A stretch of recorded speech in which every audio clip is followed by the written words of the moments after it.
This is the Relevant Podcast.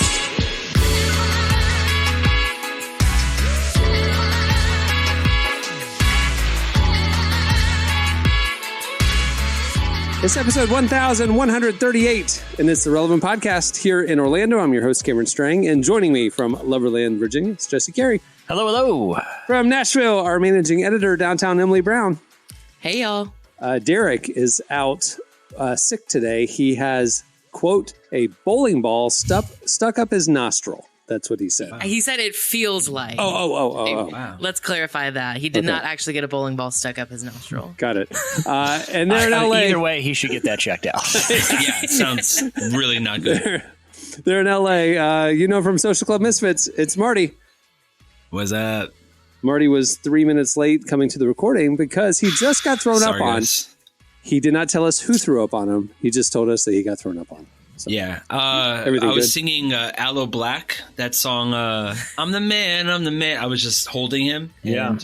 And, he just threw up on me. It was funny because, like, it's not like normal throw up. It's like the when you have kids, like stickiest white throw up. I'm like, great. And so now I'm like, I just went like this to my wife, and I was like, here you go. I passed him off, and then I ran to the room, changed the shirt, I put something in this on, and all right, we're good to go.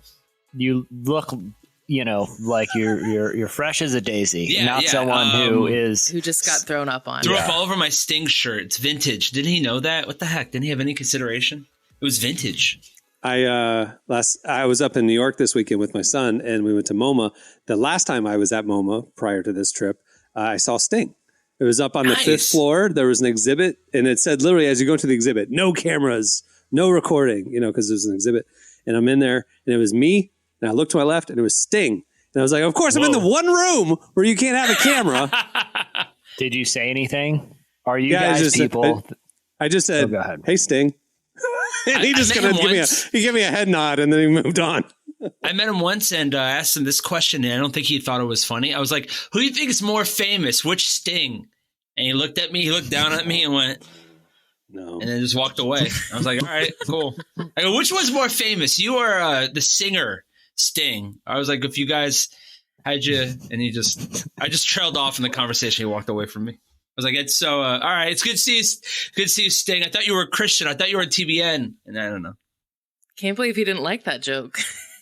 Yeah, I'm sure he's never heard it before. Never heard that, I think that's the great thing about it. So fresh. When you guys encounter, a celebrity or someone of note out in the wild, are you one to strike up conversation? Are you one just to, is it sort of like, because the other thing people will do is like at the end of, is it the last Batman movie where Batman flies off in the Bat jet and never to be seen again. Yeah. And he's at a diner in Venice or something, and he looks across the diner. Venice. You really dumbed that down. It's like a fancy restaurant. He's at some local bar. Either way, across the way, who is it but his old confidant, the man who raised him, Alfred. And instead of talking to each other, they just look at each other and acknowledge, I see you, you see me, and we're just going to leave it at that, my friend. Yeah. This little tip of the hat. No words spoken. I feel like some people do that with celebrities out in the wild. Like, oh, look, there's Sting. I'm just going to kind of be like, okay, we're not going to, 99% of the time, if I see a celebrity in the wild, it's like you see an animal on the side of the road. It's like, oh, look at that raccoon over there. That kind of a thing. Yeah. I don't go bother the raccoon. I just acknowledge that I see a raccoon, that kind of thing. That's smart. There have only been 3 times in my life where I've actually said something. One was Sting. Hey, Sting, at MoMA. Okay, that was one. And it was wordless. He just did the head nod, the up nod thing, But you're a MoMA. You're not going to chit chat at an art gallery, art museum, So anyway, okay, that's number 1. Number 2, I was in the Atlanta airport security line with Anthony Bourdain. Oh, whoa! Yeah. I remember you telling us the story. And the entire time I'm thinking, how do I break the ice? How do I break the ice? How do I break the ice? Because you're in there for a while, back and forth, back and forth, back and forth. By the time we got up to the end, people were running up and taking pictures with him and stuff. He was clearly annoyed. And after they left, I broke the ice by saying, man, I'm really sorry you have to deal with that. He's like, yeah. And that was it. That was the entire conversation. Yeah. But the best one for me all time was in 2004. I was in the LAX security line. It's some about security lines. And that week, I had been on CBS 60 Minutes. They were doing a thing on Jesus showing up in pop culture. So POD, Creed, and Kanye West with Jesus Walks were the three that were being highlighted.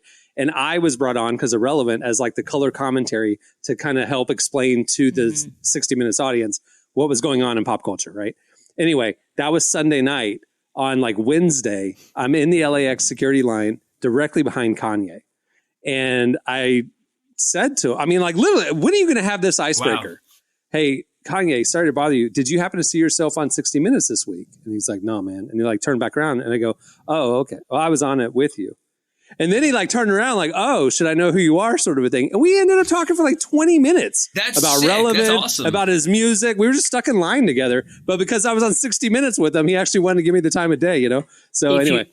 If you have an in, it's key. I ran into, and this isn't, it was Ryan Tedder on the streets of One Republic.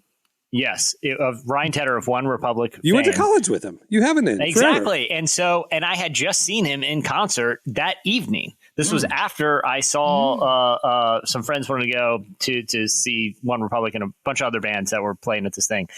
Anyway, we're walking, and I see him at an outdoor bar, and we went. We know a lot of the same people from college. But if you have the in, it's key. I had one other in with one other, and I think I told the story back in the day. I was at a Subway. Back near the old office in Orlando. And this Subway was between the office and my apartment at the time, which was right near a training facility in Maitland where the Orlando Magic would at the time like train at. Right. And the evening before, Cameron, I was with you and we went to a game. And at the time, they would do a promotion at the end of the game, especially on nights that the Magic won. And after the game, they would announce the Subway sub of the game. And that was a player on the Orlando Magic who came off the bench and made an impact. And they would honor him as the Subway sub of the game. And they put the Subway logo. So anyway, we go. And it's this guy, Bo Outlaw, who is just, I don't think basketball players like him exist anymore in the NBA. It's someone who had no real offensive skill. He was just a guy you plug in if you want a little spark. He appeared to be about 25 years older than everyone on the teams, and and really had no contributions. Just people really cheers when he gets into the game, and he was on the team for no discernible reason at the time either. That is true. He was the heart and soul of the team. He gave the crowd got behind him. He was we want Bo, that kind of guy at the end of the game. He was the victory cigar. You knew if he was going, you knew if he was going to the game that they had won by a wide enough margin that they could essentially have four people on the court and not risk the victory. And Bo Outlaw. That's what it was. Yeah. So anyway, he was named Subway sub of the game, and I go to Subway that day the next day for lunch, and who comes up behind me in line but Bo Outlaw. And in his hand is a bunch of Subway coupons.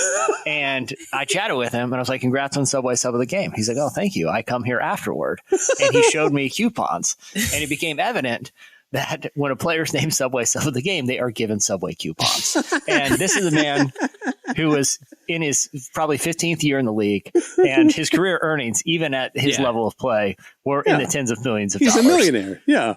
Several times over. But I love the fact that even if he's awarded, even in his status, not only is he using the Subway coupons, he's using them the very next meal that he can use them on. Yeah. Proudly he's holding on to those like a vaccine. Like he's holding on. He's like, you're like, can I have one? He's like, no, you cannot have one. Yeah, it wasn't like, and he wasn't walking in being like, everyone, meatballs, subs he wasn't offering for. No, it was. Those were probably 4 people. You know how hey, just for promo. He was like, no, I want this. No, you named me the sub of the week. Yeah. And he was nice. Everyone was like, hey, Bo, and no one asked him for the sub, to be fair. I didn't say, can I get one of your Subway sub? I wouldn't have cashed it in. I would have just had it. I would have been like, this is the Subway sub of the game. This is an official sub. I would have to sign it. Yeah. Can you sign this for me, please? And just frame it. There's only one way you can get one of these, and that's come off the Orlando Magic bench during a blowout. And very few humans are eligible. And I have. That's a good one. I've been trying to think. The only times I've ever really interacted with celebrities was I saw them at the concert that I was there for. Like I met them afterwards or something. That doesn't count. It has to be in the wild. Yeah. Yeah. I do have one, and it was also at LAX. It was like 2009 or 10, I guess. But it was Katherine Heigl. Oh, wow. And I think it was like right after she had just left Grey's Anatomy, which was like a whole thing. If you cared about Grey's Anatomy at all, you know what I'm talking about. But I was like right behind her in the security check line. And I mean, it's me. Of course I know who it is. I can name D-list celebrities. I obviously know who Katherine Heigl is. But I didn't want to like bother her, and I didn't have an in, even though I did watch Grey's Anatomy, but again, not the time to bring that up. So I just like didn't say anything. And so then we get out through the line, and I tell my family who's behind me, like, oh, that's Katherine Heigl. She's a very famous actress. And my dad, who has absolutely no shame at all, was like, you should go get a picture with her. I was like, no, I don't want to bother her. And he just yells, hey, Katherine. And she like stops and turns around. And then he asks, like, can my daughter get a picture with you? And so I do have that. So thanks, Dad. Dads have that ability to cut through all the nonsense that we're building up and be like, hey, Kathy, can you just give my daughter a picture? And it's like she respected the voice of your father. She was like, oh, yes, sir. Yes, yeah. Yes, sir. My dad's Yes, a sir. large man, too. So she's probably going to say, yeah, absolutely. I forgot. One time in college, I think I was in Santa Monica, and I was walking down the street with some buddies. And the late, great, he passed away this past week. Carl Weathers was across the intersection. And I had nothing. And this is like pre-Arrested Development. I just knew him from his 80s, from Rocky and like Predator and stuff. And I froze, and I just yelled, Apollo! No. And he looked at me, and he didn't appear pleased, and it just went on his way. But you're like, I'm sorry. I can't believe he didn't love that. Yeah, I can't either. It's an iconic character. Chubbs out like Happy Gilmore. Yeah, exactly. It was the first thing that came to my mind. Yeah. I do think it's funny when people meet celebrities, and then specifically actors, and they say like, oh, I love you. And then they mention like a really not great like A-list movie, like a very kind of underground indie one, because it's like, especially like Marvel actors, it's like everyone's always expecting them to say whatever Marvel movie they're in. But it's like, I actually loved you in this weird indie comedy that only 3 people liked. Cause I'm like, I don't know. I feel like as a celebrity, I'd like that you like you're a real watch fan. more stuff. Yeah, that's funny. But the one thing where it rubbed me the wrong way was, and maybe I'm butchering it. I'll be honest, I didn't even watch the video. I just kind of read the headlines or whatever on Reddit. But what appeared to happen from my loosely breezing as scrolling was Stephen Jenkins from Third Eye Blind was approached at like an airport, and I think in his fairness, what I read is he thought they were like autograph hunters or something, but really, how much is a Stephen Jenkins from Third Eye Blind autograph going for on eBay? Like, I don't think anyone's making a mortgage payment. His full name is wild to me. Well, anyway. I mean, you have to say from Third Eye Blind because you can't just say you're his the name. guy. You're like this guy. You're the guy with the snap guy. You're the guy with the thing. But either way, like he like actively, again, maybe someone go confirm this, but my interpretation of what I briefly read as I was scrolling, likely eating a sandwich during a lunch break, was that he was accusing them of being like autograph hunters, and to prove that they're real fans, he was like, name 2 songs of the new album or whatever. Which to me, it's not fair. The new album. All we know is Semi Charmed Life. Yeah, and that album. It's a 2 hard songs, stop. right? Yeah, but that album is. I don't like the Doot Doot Doot song. Personally, it was just too poppy. But I get what they were doing. It was the happy thing with like dark lyrics. Yeah, that kind of thing. But if you start after that, like track 4. Yeah. The rest of that album is among the best indie rock albums ever. Can you name 2 tracks from that album? I don't know any song names. I know the songs. I don't know the song names. What if you were like Motorcycle Drive-By? Real quick, unbelievable. The song that closes that record, unbelievable, still holds up. I gotta check that record out now. I'm gonna do some. I'm gonna go back. There was a solid 3 or 4 years that the way I would go to sleep at night is I would start on track 8 and just let that album play out, because that last. It's just beautiful. It's just beautiful.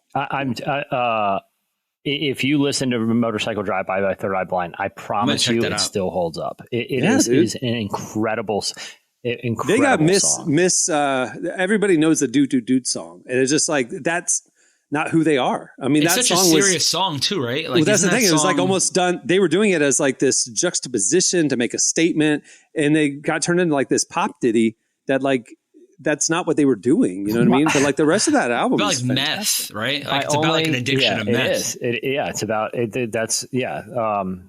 But my only other Third Eye Blind anecdote, surprisingly, I have two. Which the fact that you have two, yeah. One involves scrolling Reddit. The other involves being at a Lollapalooza where they performed. And somehow I was talking to a publicist and they're like, hey, you can interview Third Eye Blind later. It's like, yeah, sure, why not? You know what I mean? And it was only like a guitarist.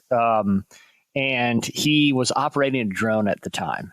And all he wanted to talk about was the drone and how he's got in trouble at various venues that Third Eye Blind has played in for buzzing like the audience with the drone. And, all he wanted to talk about was how antiquated laws that, dictate drone rules are. And he was just very into flying the drone. And anyway, but I'm like, why not, man? Life on the road. You got to entertain yourself somehow. Yeah. They were in the early 2000s, which was like a few years after they were popular in the late 90s.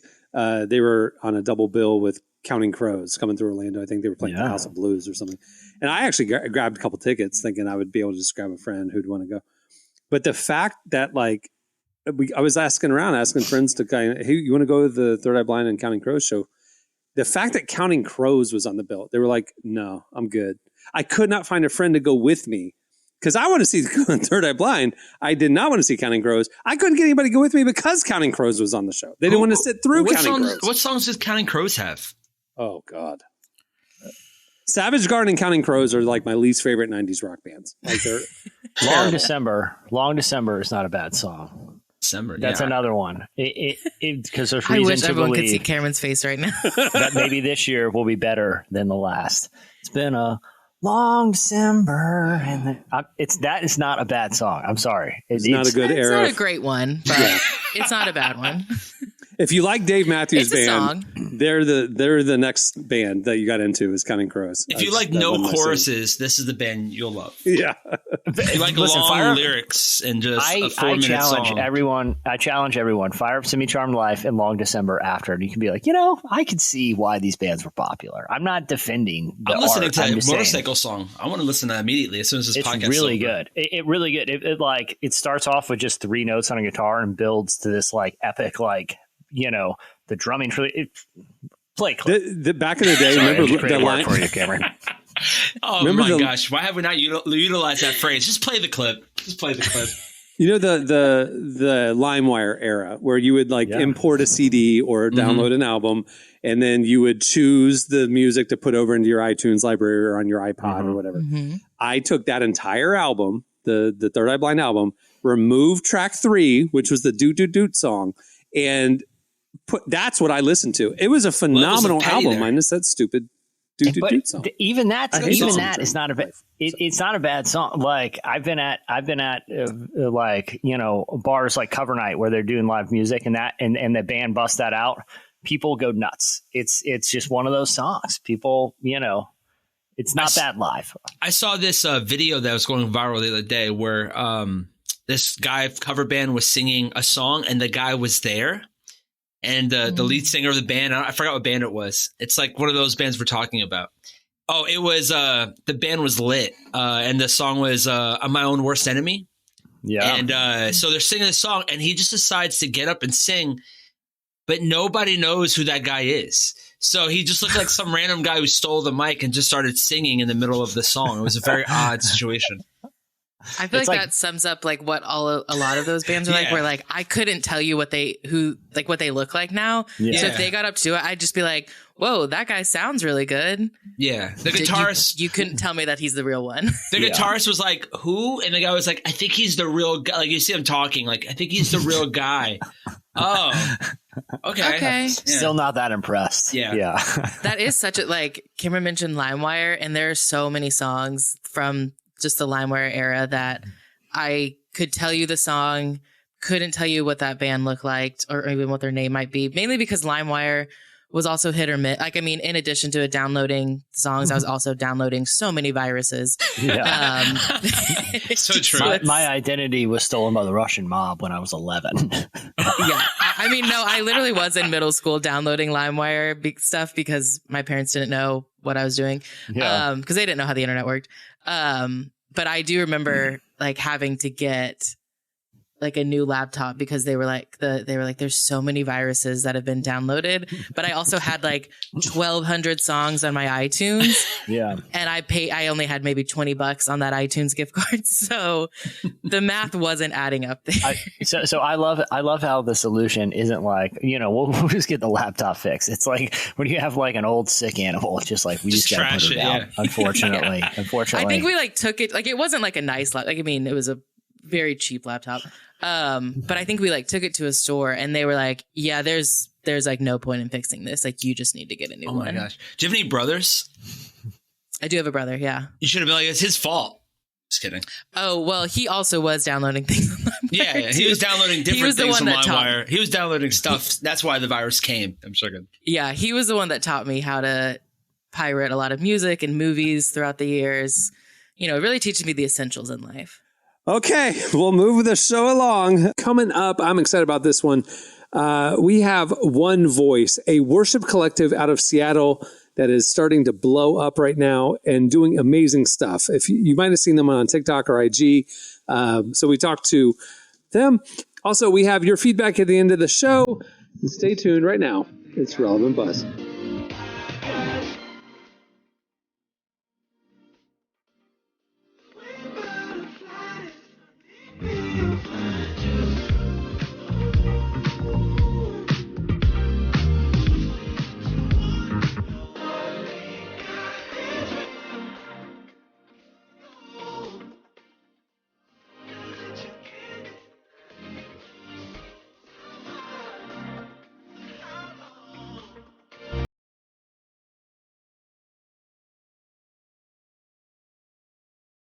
You're listening to Cosmos Midnight and Forest Claudette.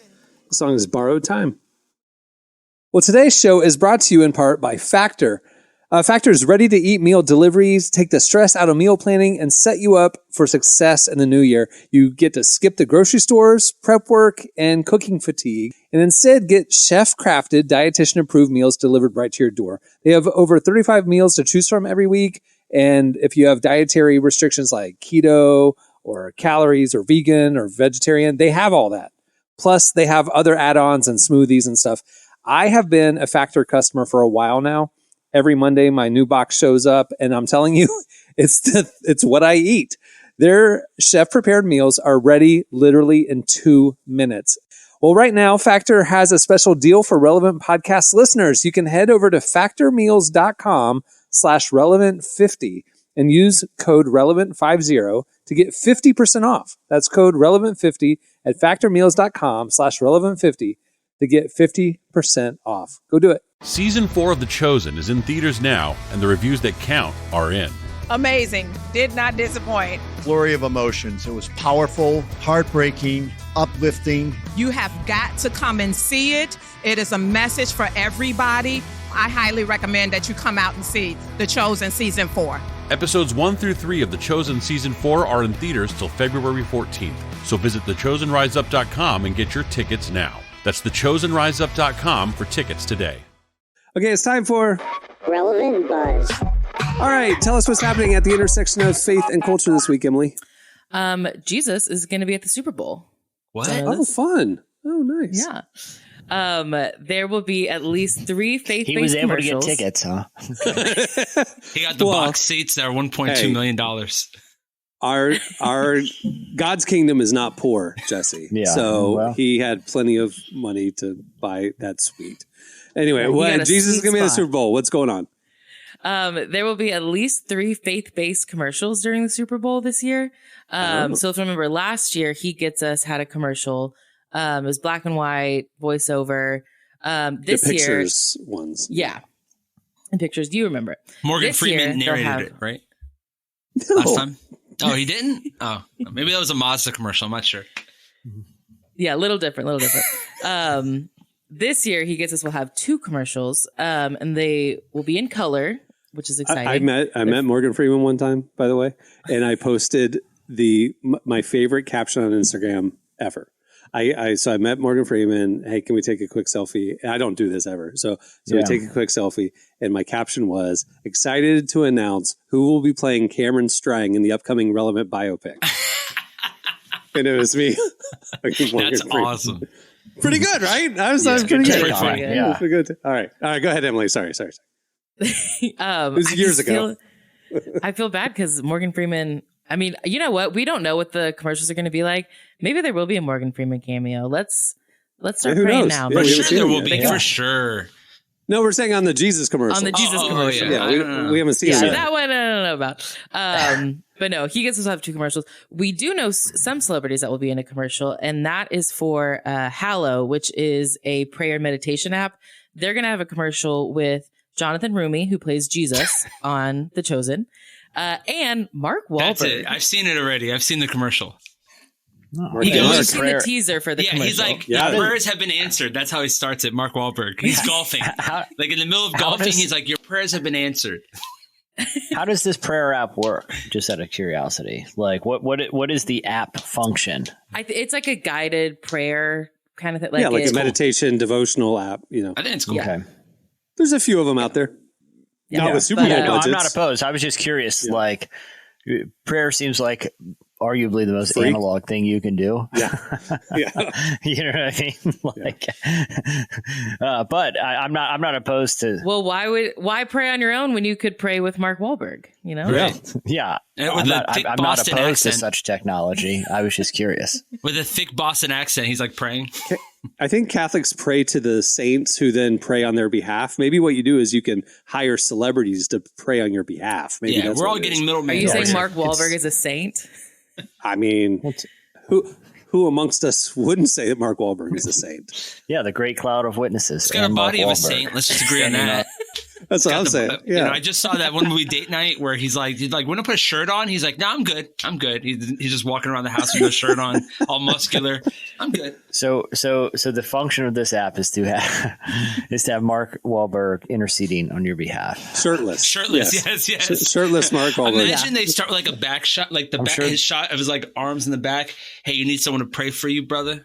I got you. You know, pray for the thoughtful developers. Yeah, sure. The thoughtful developers behind the app are thrilled about this conversation. Well, we haven't seen the commercial yet, so we don't know. So we have to tune into the Super Bowl. All right, what are the other commercials that are happening? Jesus commercials. He Gets Us. There's 2 He Gets Us ones. There's one in the first half that's 60 seconds, and one in the second half that will be 15 seconds. But they're not going to look like last year's campaign. They're going to be video and color this year. Yeah. So. Yeah. They finally they paid extra. It's cheaper to go black and white. I mean, $7 million for a 30-second spot. So you got to think those 3 Jesus commercials are 14, 7, and 7. So $28 million at least for Jesus commercials. I can't think of any other year that there's been that much Jesus time during the Super Bowl. So. The only people who get upset about those commercials are the Christians. They're like, it doesn't tell the whole story. It's like, I'm paying $7 million for 30 seconds. You think I have that? I'm just trying to get you to the website. Like, I'm trying to divert you to the website. The friendly fire from Christians who like to nitpick, other people's articulation of either like, oh, it left something out, or, well, it should have articulated differently. It's like, listen, then go spend your own $7 million to buy the commercial. But otherwise, why don't you just support the people who are out there trying to spread some good news? It's like, you want to have another beer commercial, or do you want to have a Jesus commercial? Maybe we should just lighten up. Yeah, sorry, Desiring God. We didn't get it right the first time. I think they're the ones who complained. Like where the commercial because like you said, like, is it in between 2 beer commercials? Is it like after like a really hyped up movie theater or like movie trailer, and then that'd be Mark awesome. Wahlberg comes on praying for you? Let us pray. Yeah. All right. What else is going on? Last week, Apple dropped their Vision Pro headset, which is like the augmented reality headset. It's kind of like the first of its kind. It uses spatial computing, and like the images are really cool looking. It is different than VR. I know a lot of people have been calling it a VR headset. It's not that, because if you wore VR goggles in real life, you would be blind. Mm-hmm. But they're just really exciting. And a lot of like tech bros have really adapted them. And that has been really funny to watch on social media, because people are posting videos of them like walking down the street, sitting on the subway, honestly looking kind of dorky, because they're just wearing like ski goggles out in public. And I just want to know, like, how do y'all feel about the Vision Pros? I was in New York this weekend. Like they debuted it at the New York flagship store on Friday. I was there Friday, Saturday, Sunday. So were you there for the Vision Pros? Be honest. No, but it was like, people were talking about it on New York. Like, hey, they're out now. So on Saturday, Cohen and I went to the Apple store. He wanted to see it. Half the store is just couches now, where people are scheduling demos. You walk in and there's all these people just sitting, wearing the goggles quietly with a salesperson sitting next to them, helping them. And Cohen, my kid, so we're standing on I don't know if you've ever been there, but it's underground and you go down these big spiral staircases. Mm-hmm. And so we're on the spiral staircase, like heading down, and you can kind of see this sea of people wearing these goggles. And Cohen stops and he goes, "This is dystopian." Whoa. And I'm like, how do you know that word, first of all? But yeah, he was creeped out by it with you, But dude, we then saw it in the wild. We saw people in Times Square, and I saw somebody on the subway wearing them out in real life on Sunday. It was kind of wild because they were just walking, interacting like they saw everything like normal. They just saw screens also. So, but they're opaque, and so you don't know that the person can see. So it's really weird because it looks like their vision's blocked, but it's totally not. Like sunglasses almost, right? Yeah. Essentially. But yeah, because it's actually using a camera projection into the glasses, they're actually seeing through. But I watched a lot of demos I haven't tried the product yet, but it looks very cool. It's a pretty high price point for something that I think people are figuring out what exactly the applications will be that will provide some sort of return on that. Well, I think they're leaning into the business side with the pros, like spatial computing, and it's like a multi-screen situation. Well, that's what I'm saying. I think that'll kind of shake out. But if I were clarify, they are $3,500. Yeah. Mm-hmm. Yeah. Yeah. Mm-hmm. But if I were to have one, I don't know that I'd wear it out in public. Like it seemed like fine it's if a weird I'm flex, man. watching a movie. It's a weird flex. Yeah, it is very. It will never. Knock on wood, right? I mean, I know a lot of people hated on all wearables, like when the Apple Watch came out. Now they're ubiquitous, right? So maybe we'll be re-listening this years from now.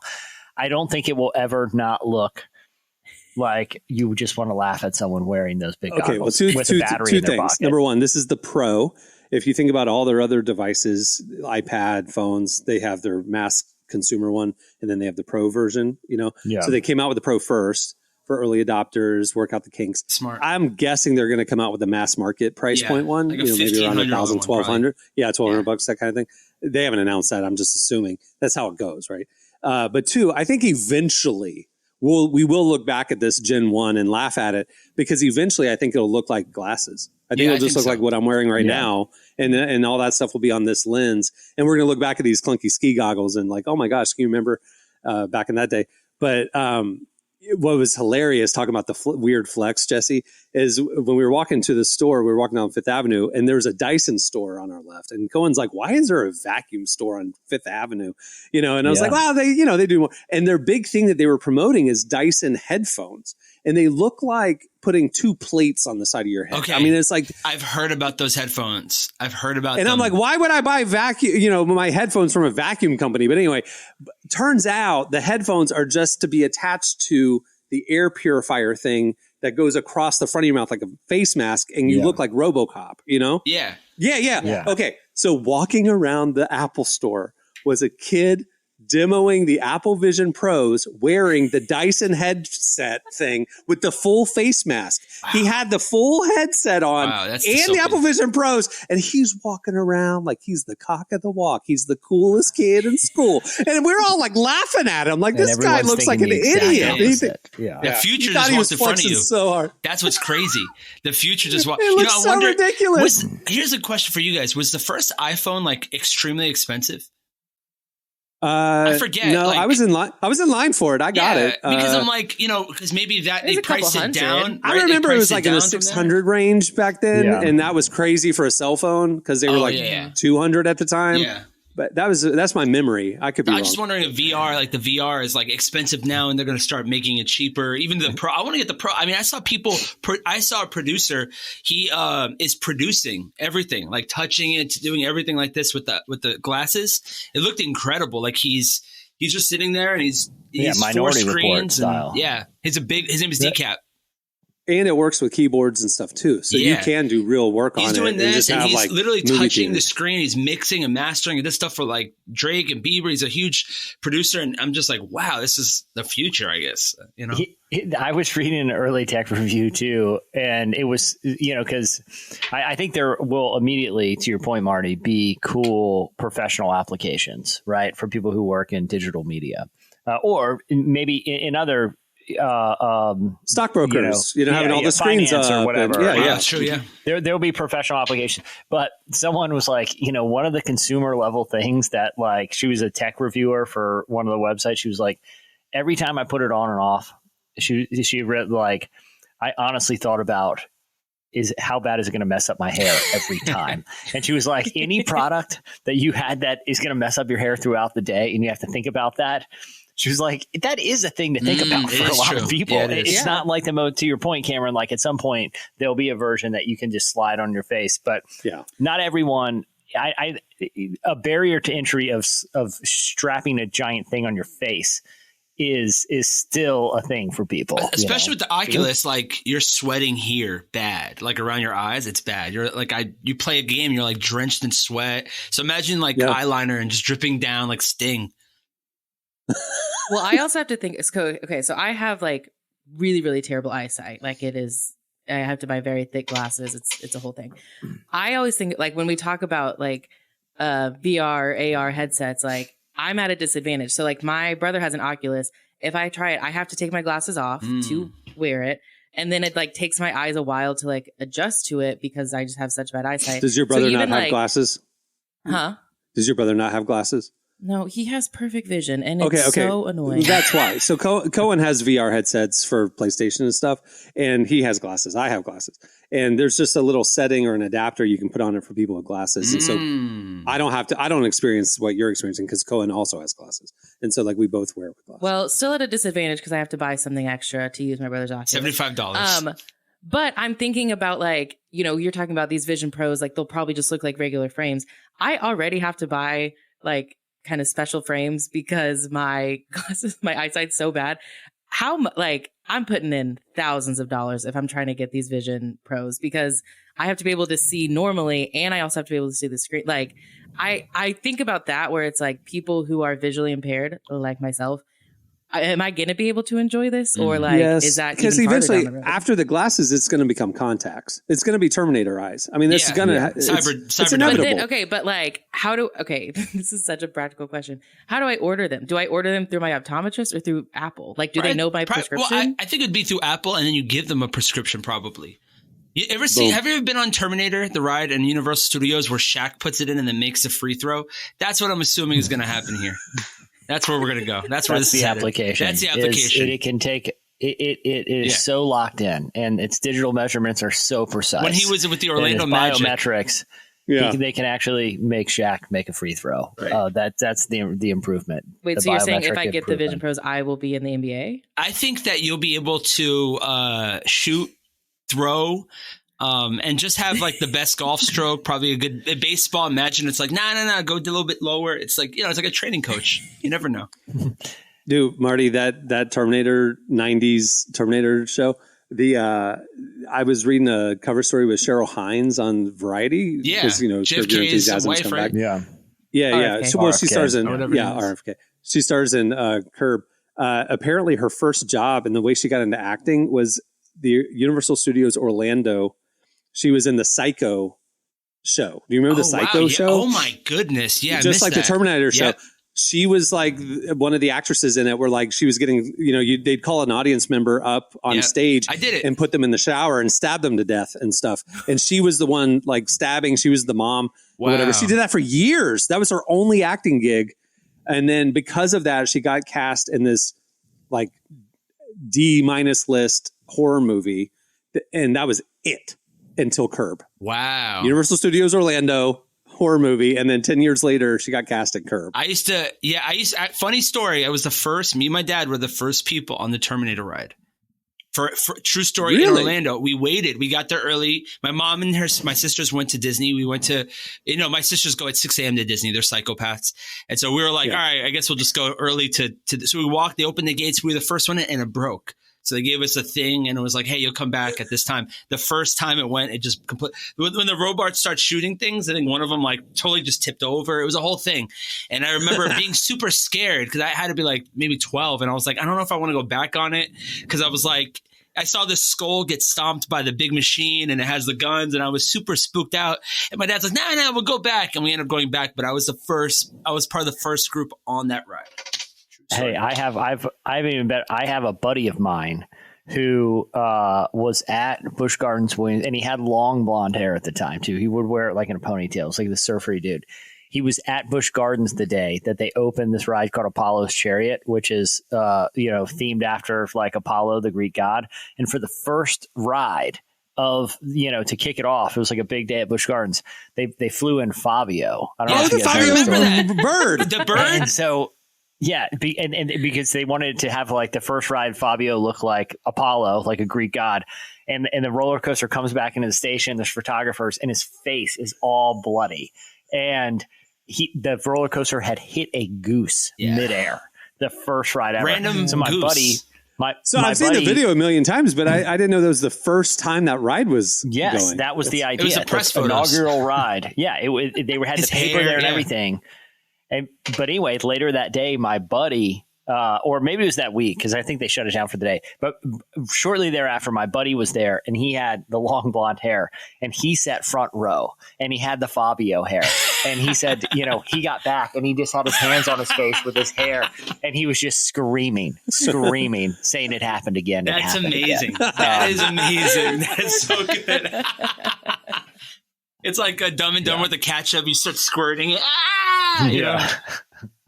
That's hilarious. That's what last time I was at Busch Gardens recently, and I was on a roller coaster, and I sat front row. There's not many people there.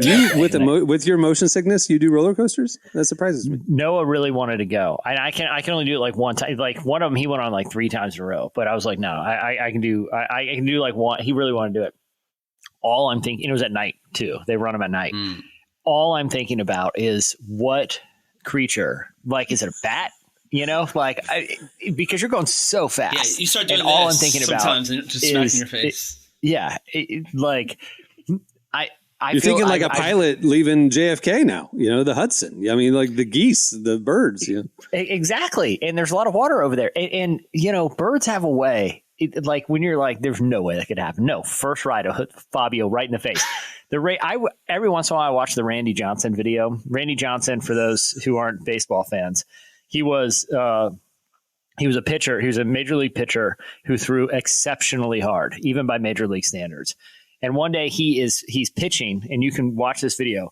The mound to the catcher's, to home plate is 50 feet. It's not very far, and he's throwing like 100 miles an hour. And as he's throwing, all you see is an explosion of feathers. A bird flew in the path of a 100-mile-an-hour pitch and just literally exploded. The chances of that,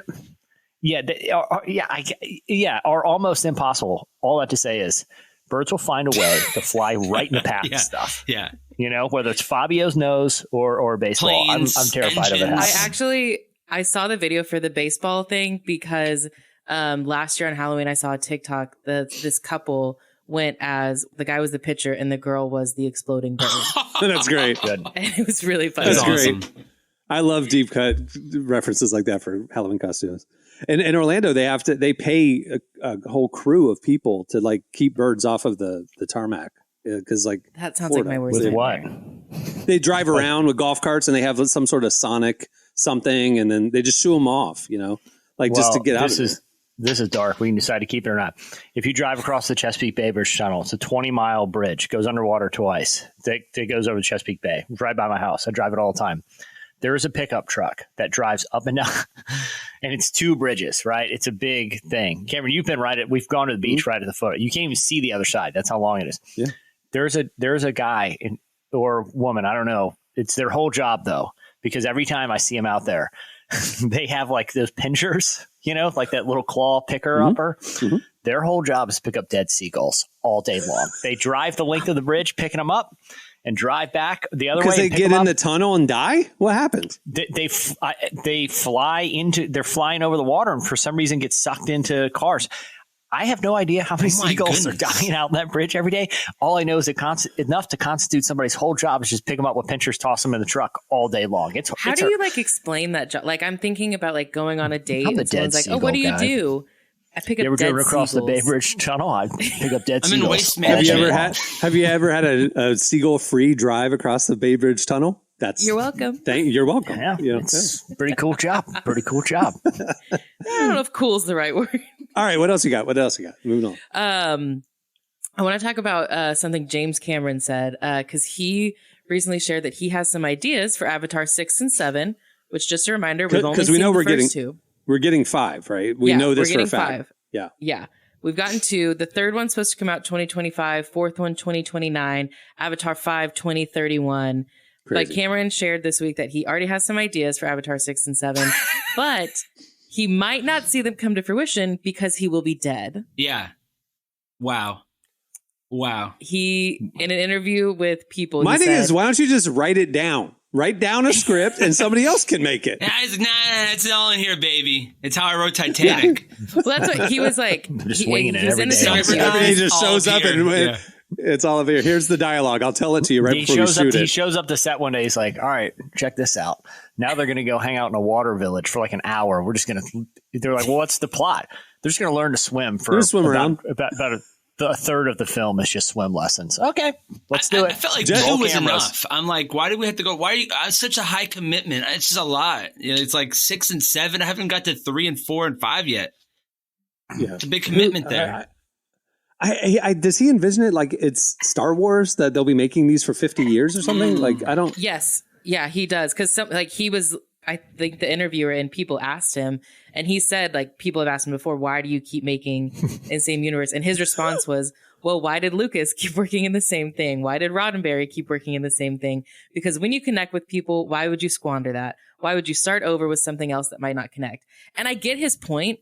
But he's not the right person to say that because we only have 2 movies to connect with. Yeah. Now, to be fair, they're 2 of the highest grossing films of all time. Yeah. Sure. But the thing is, it is the one film franchise that everyone has seen both. Right? Nobody loves. Nobody cares. And everyone kind of forgets they saw them. Like, oh, yeah. Is that the one where they swim? Or, no, that was with the Fern Gully tree, right? No one, everyone kind of loosely remembers the plot. It was like Home Tree. It was something about a tree. I remember, you know what I mean? It's a movie everyone's seen, but no one really cares about. Before I saw it, Jesse saw it, the last one, and he literally told me, first hour, it's kind of slow. Second hour, they swim the whole hour. Third hour is good. And so third hour, I went into it knowing bathroom break in that second hour. Yeah. So once they started swimming, I was like, Cohen, do you need anything? And I went to concessions. I went out. I was out of the theater for at least 20 minutes, came back, still swimming. Yeah. They were just swimming. Yeah. You totally set me up perfectly for that movie, Jesse. Once they started swimming, I actually left the theater and I got dinner. I went to go see Cheesecake Factory. Yeah, I went to go see. Yeah, I went to go see Hangover 3. They're replaying at the Dollar Theater. Came back. They're wrapping up that swimming scene for that sweet final battle. The truth. If you hadn't told me that the last hour was good, I wouldn't have gotten through the first 2 hours. The final battle, which is the final third of the film, is actually pretty awesome. Compelling. But it takes They could have trimmed that swim lesson down considerably, because it is an hour of the film where they just swim. Who knows what wonderful hours of movies we aren't going to see, because James Cameron says he will be dead before he gets to make them. So we'll pass the baton. It's fine. Yeah. We'll see whatever someone else comes up with. What's the last thing you have, Emily? Last thing, super quick. On Wednesday night, Drew Holcomb and the Neighbors had a special guest appearance on Jimmy Kimmel Live. We've got their performance here. You don't know who to trust. All you see is danger, trying to find what you lost. You can't go it alone. Everybody needs help. You gotta find your people, then you find yourself. Man, they're killing it. They were on the Macy's Thanksgiving Day Parade. Now they're doing Kimmel. Good job, Drew. He's been on the show several times. He's performed in our studio a couple years ago. Mm-hmm. All righty. Okay, well, that'll do it for Relevant Buzz. Make sure to check out relevantmagazine.com every weekday. We're covering faith, culture, everything in between. Thanks, Emily. All right, stay tuned. Up next, One Voice joins us.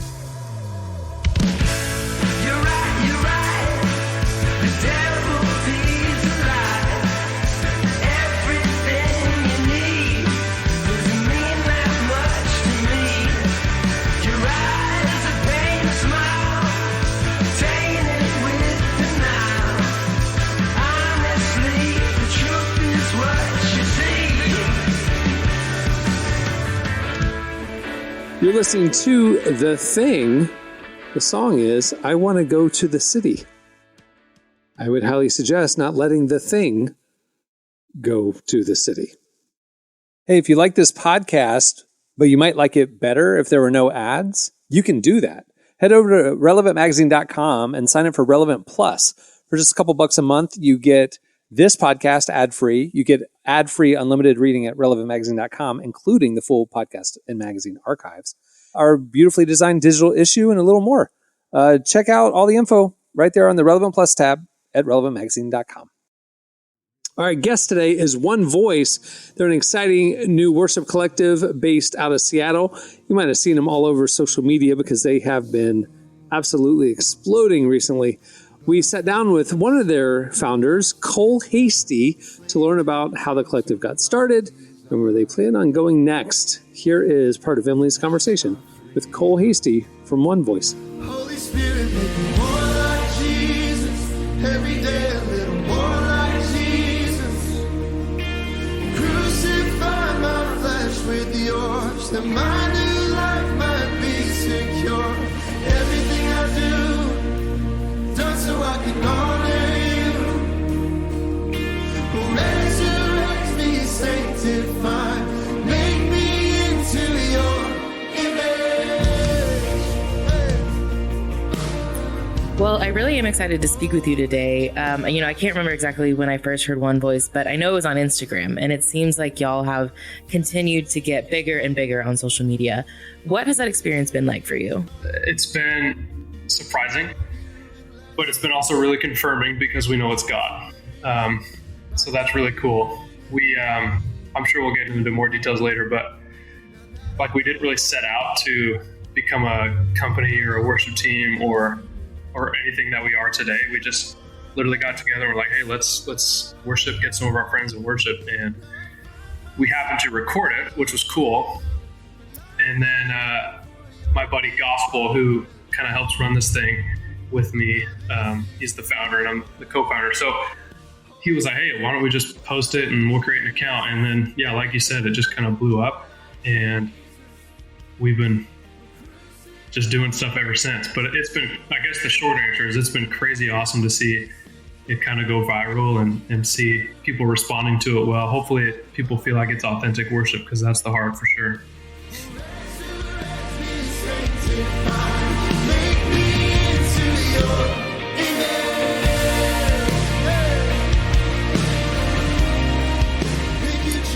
I do want to dive more into how you got started. You said it was just a group of friends. So where did y'all initially meet? We all went to Northwest University in Kirkland, and we all kind of did music together through worship and choir and just kind of all this random stuff. So we all graduated, and then a couple years later, Gospel texted me and said, hey, my birthday's coming up. And he's like, I want to get everybody together and do and just kind of worship. Like, we'll all just do a bunch of covers. We'll get all our friends together. And he's like, that's how I want to celebrate my birthday. And he was like, are you in? I was like, well, it's better than getting you a gift. So sure, yeah, let's do it. And that's how it started. And then we've done multiple shoots, and it just kind of kept growing and growing and growing. But I like to say we're playing catch up a little bit, because we just, this wasn't our idea.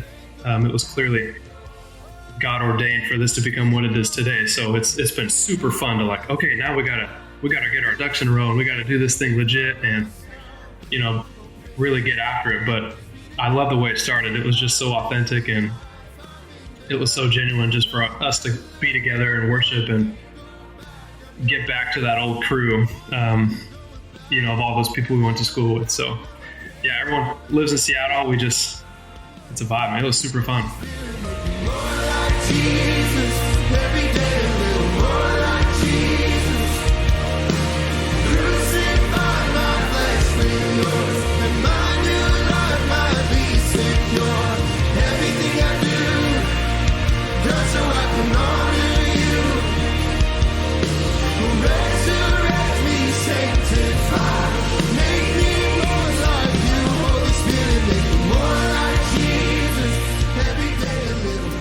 Was there ever a moment when you realized this could be something bigger? I think there was a few, to be honest. The social media following, so that was one for sure.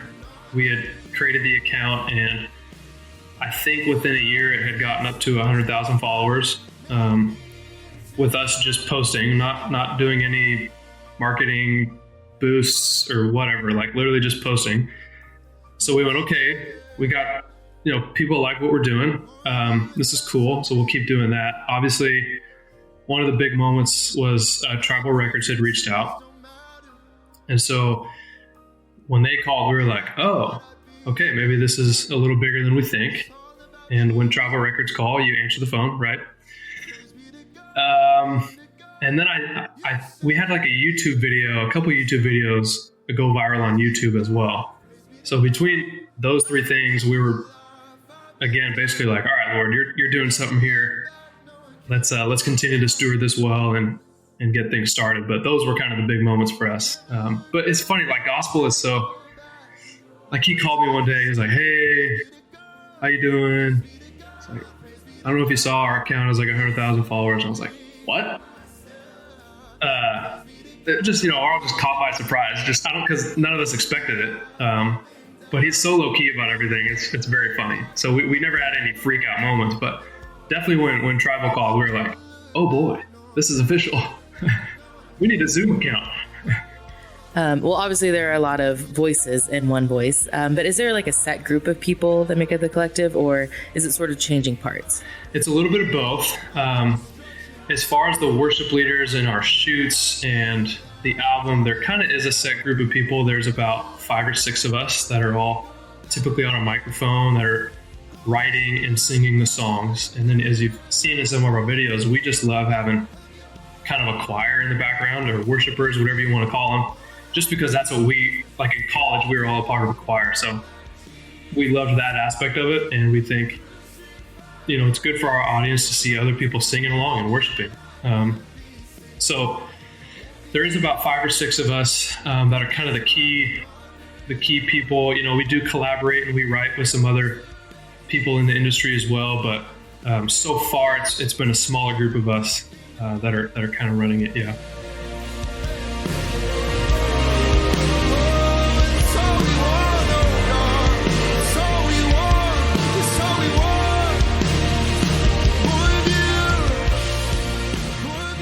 Yeah, out of curiosity, what was everyone doing before One Voice began?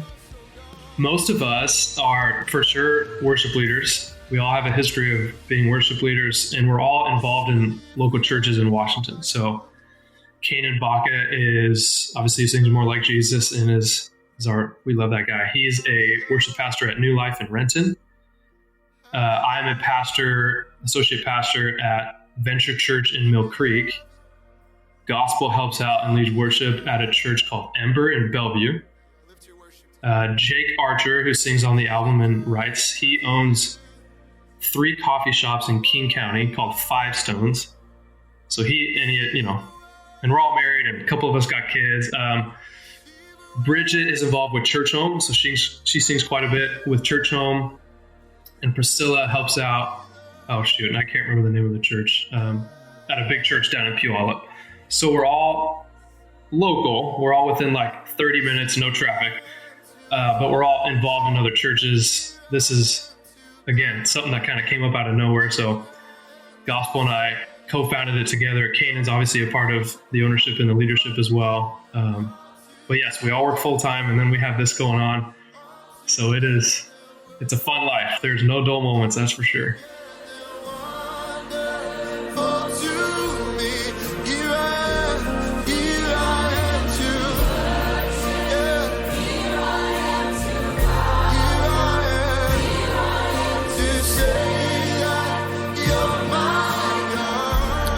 What can you tell me about the future plans for One Voice? We are figuring it out. I would say we definitely don't have it figured out, but we are certainly working on it. We do have some worship nights coming up. We have a concert in Seattle, March 22nd, and that'll be our first one that we're putting on, which is super exciting. So we'll do a bunch of those. We're going to call it OV night, One Voice night. And we're going to just do a bunch of those. Our goal for that is to do a couple in our state and see how that goes. And then, maybe take it wherever else. We'll just kind of see what opportunities the Lord opens for that. So we want to do those. Our plan is to come out with, for sure, a couple more albums.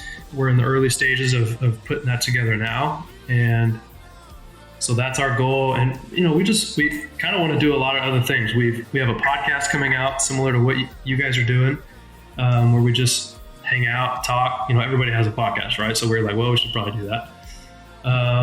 Been requested to come do some bigger conferences, which is super fun.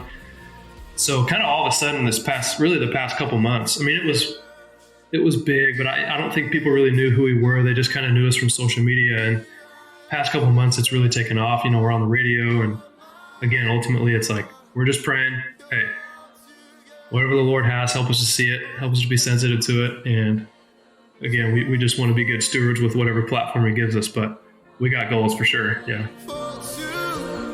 How wonderful you are, how beautiful you are, how magnificent you are. You can't get enough of your presence. Can't get enough of your presence. Hey. Can't get enough of your presence. Oh, no, no, no. Fell in love with Jesus. I still remember when I fell in love with Jesus. He picked me up, he turned me around. He placed my feet on solid ground. Still remember the moment I realized you were who you said you were. You were who you said you were. That was One Voice. Go check them out. Follow them on IG, TikTok, and check out all their music on Spotify. It's fantastic. All right, stay tuned up next. Let's hear your feedback. Yeah, but I saved my life. Just in time.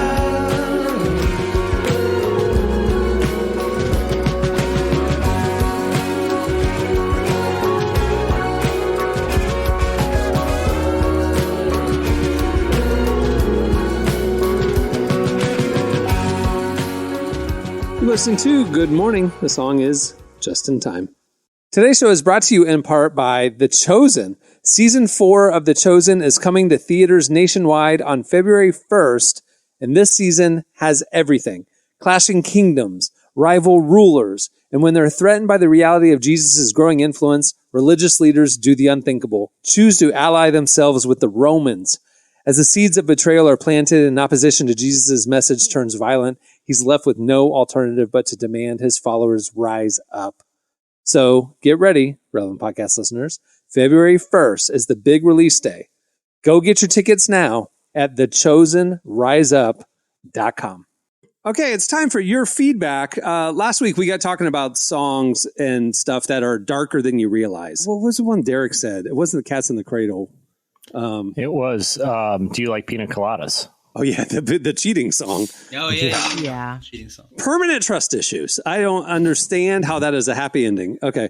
Anyway, yeah, Pina Colada. I mentioned Pumped Up Kicks. And you guys hit us up on Twitter at Relevant Podcast and told us other ones as well. Here's a few of our favorites.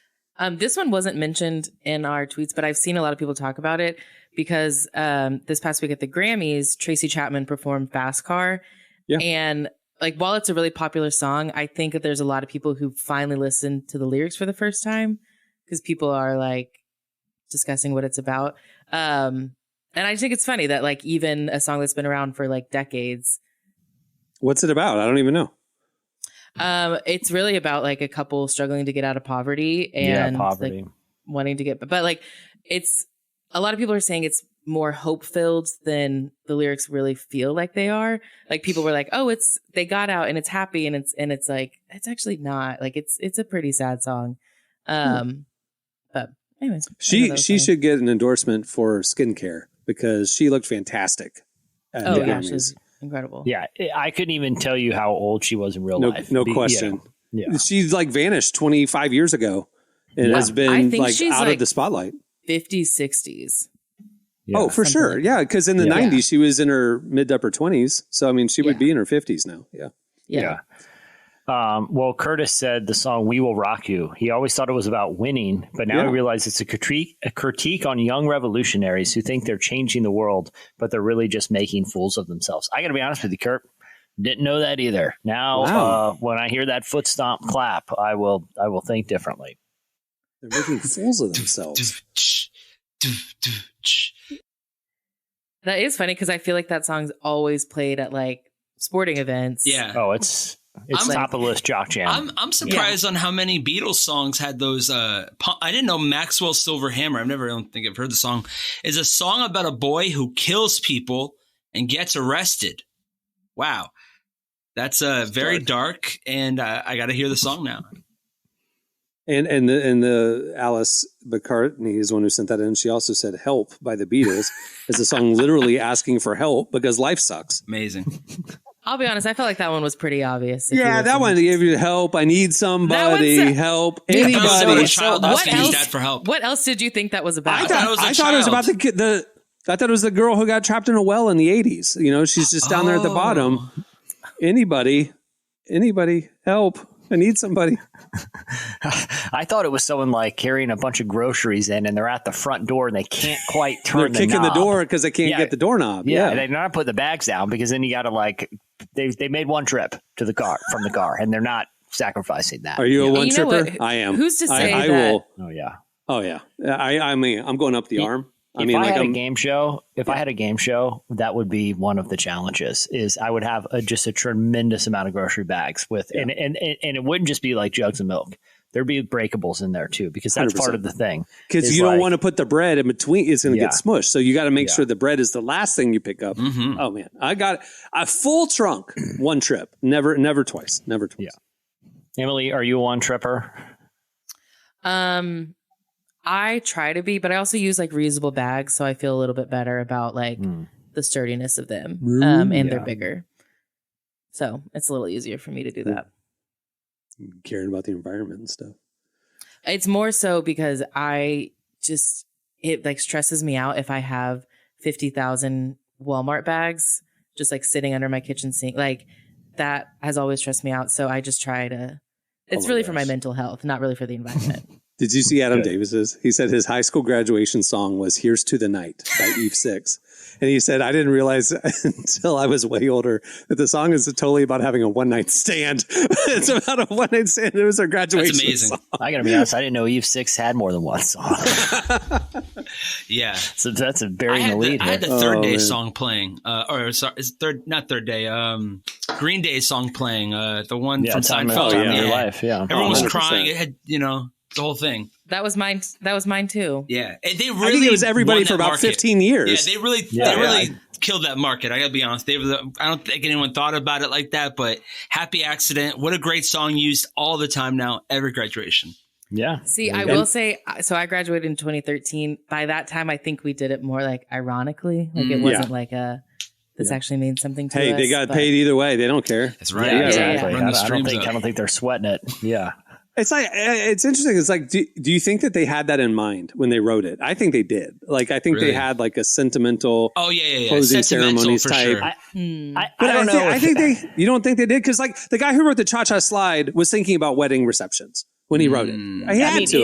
It's possible, but I think some artists do that, but I don't know if Green Day ever cared. You know what I mean? Like I think they just kind of like it's just natural wrote what it But then the girl Vitamin C or whatever came out, and then she did an actual graduation song.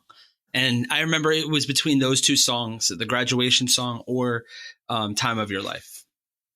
I had Boyz II Men, End of the Road. Oh, nice. That's what I wanted for my we got to vote, and I was campaigning so hard for the Boyz II Men song. There was a radio station here. Remember the old Ben Folds song "Brick"? Yeah, of course.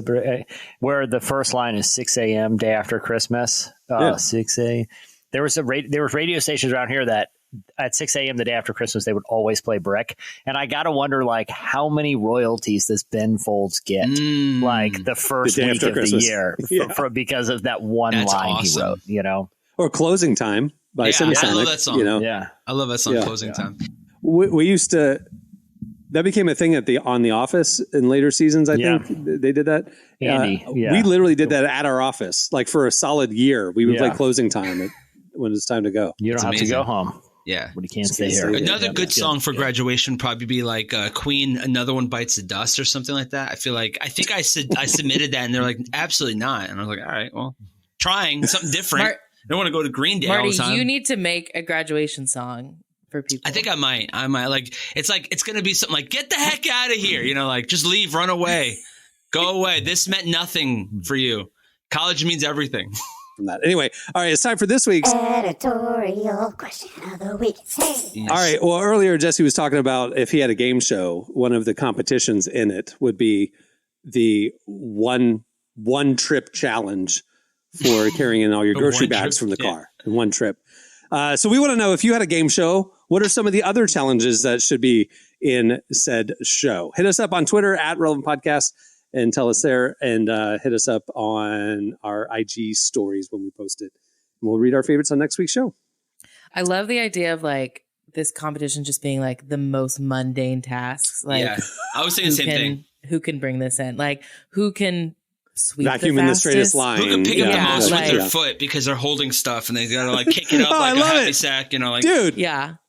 I used to do that all the time, and my mom would get so mad at me. Like, I was like, you are telling me to pick up my toys, and I would just walk around the room and pick them up. Ninja. Yeah. Like, what do you want from me? She's like, that's gross. Stop it. Anyway. Yeah. I remember there was, in 5th grade, we had a talent show, and there was a girl who could play cards with her toes. Like, she would put the cards in between her toes and she would play. And it was the weirdest thing. We were like, how did you learn this? But she told us that, like, at home, she would just pick up stuff with her toes, and she got really good at it. Kept going. 100%. Kept going. Yeah, I'm good at it too. Very strong big toe.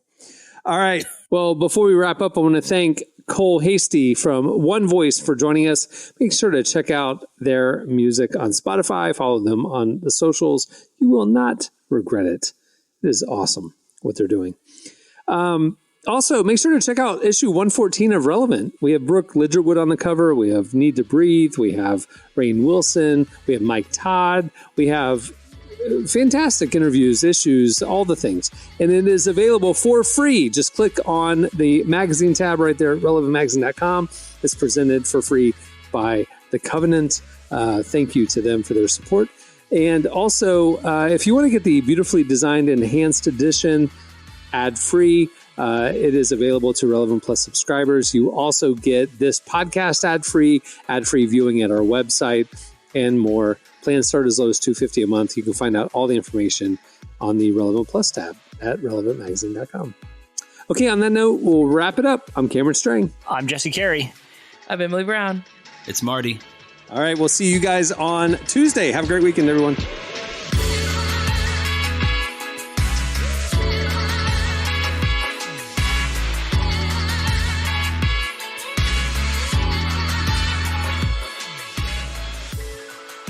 Thanks for listening to the Relevant Podcast. Check out our features, interviews, and news updates every day at relevantmagazine.com. And make sure to follow Relevant on Facebook, Twitter, and Instagram for the latest. For more great podcasts, browse the shows on the Relevant Podcast Network, which you can find at our site. And while you're there, don't miss the all-new era of Relevant Magazine. A new issue releases every other month at relevantmagazine.com.